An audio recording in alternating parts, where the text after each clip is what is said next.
बिस्मिल्लाहिर्रहमानिर्रहीम। अस्सलामुअलैकुम दोस्तों, मेरा नाम आसिफ खान और आप देख रहे हैं इंडियन मुस्लिम।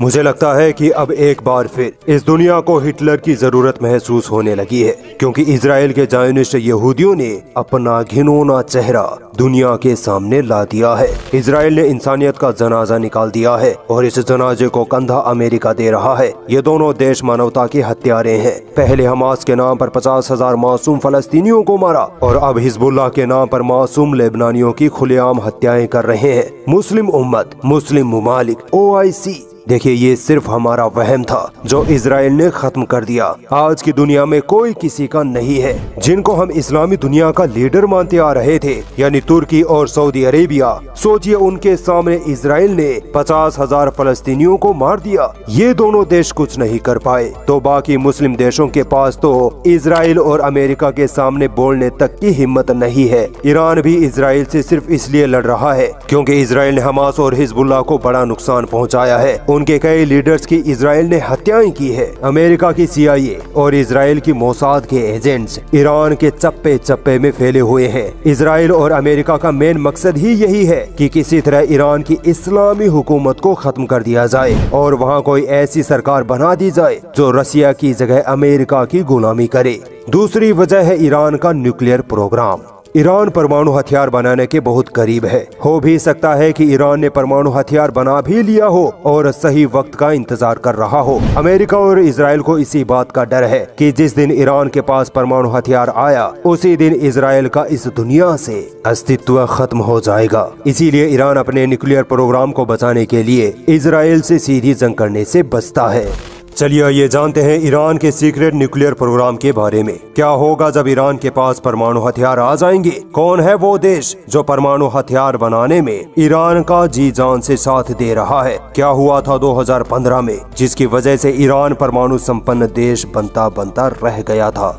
31 जनवरी 2018 इजराइल की खुफिया एजेंसी मोसाद को ये खबर मिलती है कि ईरान की कैपिटल तेहरान के एक सुनसान खाली मैदान में एक गोदाम में एक बड़ा खजाना छुपा है। ये खजाना था ईरान के न्यूक्लियर प्रोग्राम से जुड़े सीक्रेट डॉक्यूमेंट्स और फाइल्स। हैरानी की बात थी कि ईरान ने इस गोदाम की सिक्योरिटी के लिए कोई भी इंतजाम नहीं किए थे। यहाँ तक कि एक चौकीदार तक यहाँ तैनात नहीं किया था। ये ईरान की जीनियस स्ट्रेटेजी थी। अमेरिका और इजराइल को कभी शक भी नहीं हो पाया था कि यहाँ इतने सीक्रेट डॉक्यूमेंट छुपे हुए हैं, मगर ईरान में मौजूद कुछ गद्दारों ने मोसाद को इसकी खबर लीक कर दी और फिर मोसाद के एजेंट्स उन गद्दारों के साथ मिलकर इस जगह पहुंच गए। रिपोर्ट्स के मुताबिक मोसाद ने यहां से तकरीबन 55,000 डॉक्यूमेंट्स और 180 से ज्यादा CD डिस्क चुरा लिए, जिनका वजन आधे टन से भी ज्यादा था। ट्रकों में भरकर इन कागजात को इजराइल ले जाया गया। नेतन्याहू ने अब अपना खेल शुरू किया। 30 अप्रैल 2018 को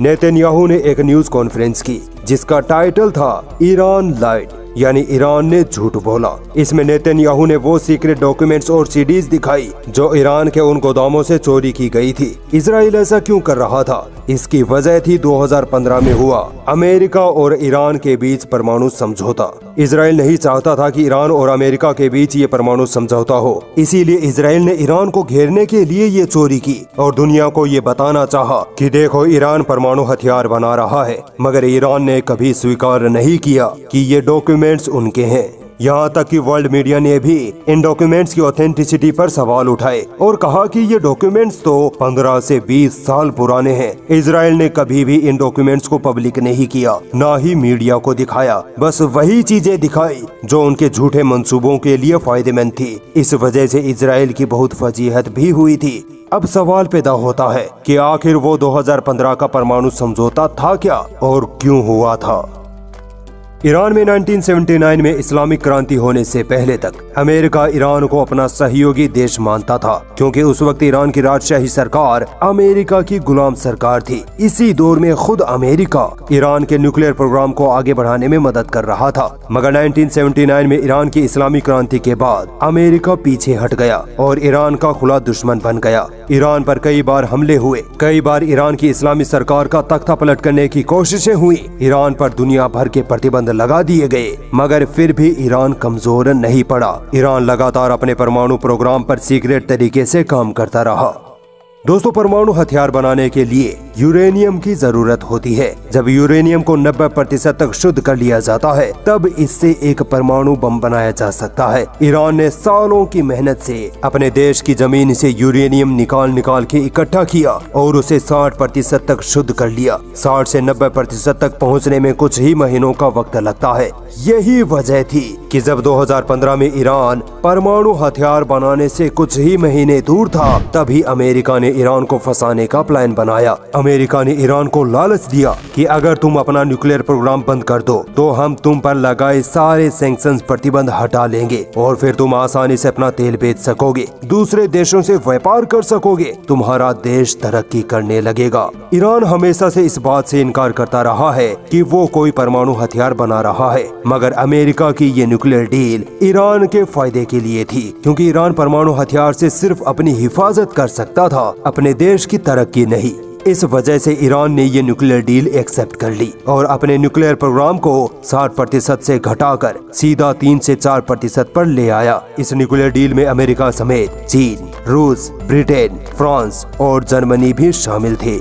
इस न्यूक्लियर डील से इजराइल खुश नहीं था, क्योंकि इजराइल चाहता था कि ईरान पर परमाणु हथियार का आरोप लगा कर वो गाजा, फलस्तीन में मुसलमानों का कत्लेआम करता रहे। इसी वजह से इजराइल ने फिर 2015 में ईरान के तेहरान में उन न्यूक्लियर डॉक्यूमेंट्स की चोरी करवाई और साबित करना चाहा कि ईरान के पास न्यूक्लियर वेपन्स हैं। ईरान न्यूक्लियर डील के बाद 2016 और 2017 एकदम ठीक रहा, मगर 2018 में गड़बड़ हो गई। गड़बड़ इस बात से हुई कि 2018 में अमेरिका का नया राष्ट्रपति बना डोनाल्ड ट्रंप। ट्रंप इजराइल का पक्का हिमायती और मुसलमानों का खुला दुश्मन। ट्रंप ने टीवी पर आकर ये अनाउंस कर दिया कि अमेरिका अब ईरान न्यूक्लियर डील का हिस्सा नहीं है।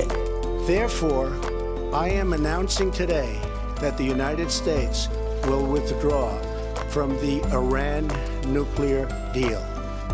अमेरिका की इस धोखाधड़ी की वजह से ईरान को बहुत बड़ा सदमा लगा। अमेरिका ने ईरान पर फिर से प्रतिबंध लगा दिए, यहाँ तक कि 2020 में ईरान पर हमले भी किए गए। इसके बाद ईरान का जवाब था कि भाड़ में जाए अमेरिका और भाड़ में जाए इजराइल, हम अब परमाणु हथियार बना के रहेंगे।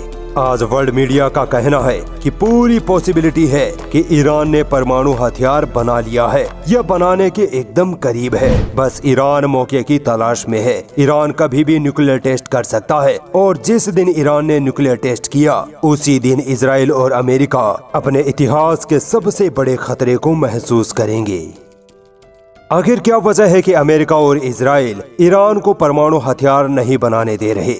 देखिए दोस्तों, इसकी वजह यह है कि अगर ईरान के पास परमाणु हथियार आ गया तो मिडिल ईस्ट में इजराइल और अमेरिका का दबदबा खत्म हो जाएगा। इजराइल फिर कभी फलस्तीन या किसी दूसरे मुस्लिम देश पर सीधा हमला नहीं कर पाएगा और न ही ईरान से जंग करने की कोशिश करेगा। इजराइल के हमले लिमिटेड हो जाएंगे, क्योंकि अगर इजराइल ने ईरान पर डायरेक्ट हमला किया तो ईरान इजराइल पर परमाणु बम गिरा सकता है, जिसकी वजह से एक ही दिन में पूरा इजराइल दुनिया के नक्शे से मिट सकता है। दूसरी बड़ी वजह यह है कि अमेरिका इजराइल का डर दिखाकर पूरे मिडिल ईस्ट पर कंट्रोल रखना चाहता है। इजराइल मिडिल ईस्ट में अमेरिका का सेनापति है। यही वजह है कि जब मिडिल ईस्ट में कुछ भी करना होता है तो अमेरिका इजराइल को आगे कर देता है और फिर इजराइल मासूम मुसलमानों की हत्याएं करने लगता है। इजराइल की वजह से अमेरिका ने पूरे मुस्लिम वर्ल्ड को कंट्रोल कर रखा है। इस चीज का सबसे ज्यादा नुकसान रूस और चीन को हो रहा है, मगर अब रूस और चीन को ये समझ आ गया है कि अगर अमेरिका को जियोपॉलिटिक्स में हराना है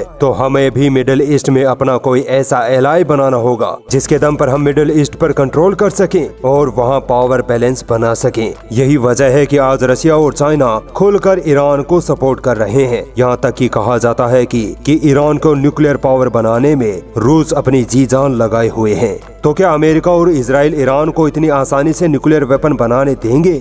नहीं, अमेरिका और इजराइल अपनी पूरी ताकत लगाए हुए हैं कि किसी तरह ईरान के न्यूक्लियर प्रोग्राम को जड़ से खत्म कर दिया जाए और उन्होंने कई बार कोशिशें भी की हैं। इजराइल ने 2010 में ईरान के न्यूक्लियर प्रोग्राम के कंप्यूटर्स हैक करके उनमें एक ऐसा वायरस दाखिल कर दिया था जिसकी वजह से न्यूक्लियर प्रोग्राम के सेंट्रीफ्यूज आउट ऑफ कंट्रोल हो गए और न्यूक्लियर साइट में ब्लास्ट हो गया। यहाँ तक कि इजराइल और अमेरिका आए दिन ईरान के न्यूक्लियर प्रोग्राम से जुड़े वैज्ञानिकों की सीक्रेट तरीके से हत्याएं भी करवाता रहता जाता है, जिनमें सबसे बड़ा नाम मोहसिन फखरीजादा है, जिनको father of Iranian nuclear programme भी कहा जाता है। अब बस इंतजार उस दिन का है जब ईरान बोल उठे कि हमने परमाणु हथियार बना लिया है।